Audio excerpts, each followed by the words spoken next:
I've heard Zimbabwe is alive with ideas.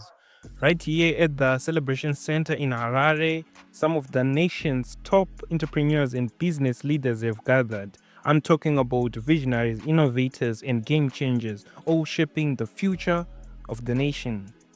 Today, we step inside and witness the lessons and the stories, and also the ideas that are driving change.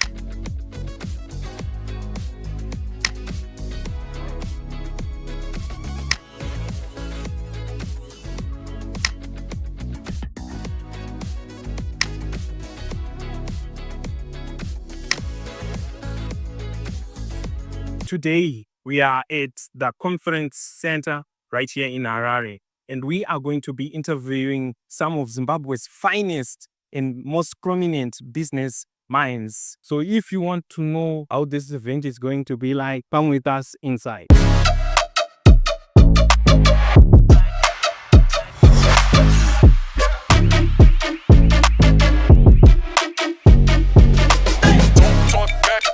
So, generally, the plan we have today is that we are going to be interviewing people, business people, and the likes. So, let's find our first business person. Praise Chitsiki. How are you doing, Sam? I'm okay, gents. How are you? I'm doing great. So, Mr. Praise, what advice would you give to the younger generation or someone still serving up? Look, I think use what the elder guys are telling you, but don't use that as a limit as to what you can do. Like we were saying earlier, that traditionally we are told to own things to make money. But that's not necessarily the case if you look at things today. Not that you shouldn't own something, no. If you can, no problem, by all means own it. But people are making money just by being bridges because things are changing. So you need to think outside the box. You need to look for new methods. Always strive to find new things. Solve problems. Be a bridge. Bridges are making money today. People are into properties, but people who, for example, your Airbnb is making more money than people that are into properties now. Yes. But they're just a bridge. Amazon doesn't own anything. They're just a bridge. Somebody wants something. Somebody has something. You get it through Amazon. Somebody wants a place to stay. Somebody owns a property. You get it through Airbnb. These are bridges. The moment you close that bridge, the moment they make money. They don't own the property. They're not in the property game. They're not in the ownership game. They're in the bridging schemes and they're making money every time you're crossing that bridge. So I think this happens when you continuously think and look and chatter new methods and new ways and not just focusing on what you've been told traditionally. Yes, you are young, you need advice and all that, but that should not limit you to thinking of the new things and new innovations of making money. You'll be successful. Okay. Yeah. Okay. Thank you, sir. So, another question. What industry did you decide to pursue a career in? I am in several things. I am in the automotive industry. I'm in transport and logistics. I'm in properties. Yes, transport logistics. I am unfortunately in the ownership game. I own a few trucks. But I'm seeing that somebody who doesn't own a single truck, who doesn't have any overheads, he's just an agent. He gives me loads. He gets his markup. He gets his cuts. You understand what I mean? Someone is even dealing in fuel. He doesn't own any liquid. But he's making more than I am doing. But I'm owning hordes and hordes of liters. You understand what I mean? It's happening with tires, with fuel, with loads, with anything in the logistics business. You understand what I mean? In the automotive industry where I am now, I'm also selling cars, but I don't even own everything I sell.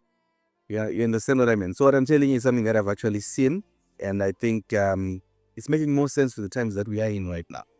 So yeah. So, if we were to say you lost everything and had to start again, how would you go about it?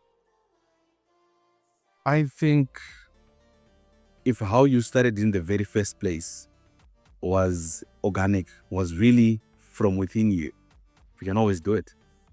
Yeah, personally, I have lost very, very much. Some people who know me really know the story, but I have lost very, very much. But I have started again. I think I lost around 2016. Took me a bit of time, and you don't need to lose your focus. You don't need to lose your focus. If you remember that when you're already on the ground, there's nowhere else to go except up. because you're on the ground. You need to keep that mindset. You need to remember everything important, and you don't need to lose your way by anything. You always come up. Okay. So, as someone who has lost it and made it up again, what would be your parting advice to young entrepreneurs or anyone still starting? You will lose it. You will. But there is no other way than trying. And in trying, you will lose. This is probably the time when those advices that you get, you weigh them. You need to use them.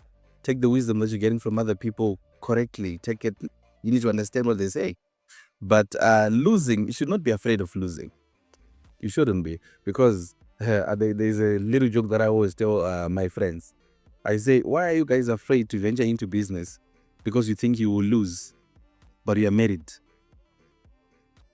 Which one is a bigger risk? I'm only saying you lose. You lose, and sometimes we're in Zimbabwe. At one time we're losing, but we hadn't done anything wrong. The rate has just changed. And you lose. You understand? So you will lose in business. That's business. It's like sailing. You will continuously need to readjust your sails to get the direction where you will catch good fish. That's how it is. It's losing, it's winning. It's losing, it's winning. But let's get our fundamentals right. Let's base our things on the right foundation. When we lose, we get back there, we start again. But we should not be afraid of losing.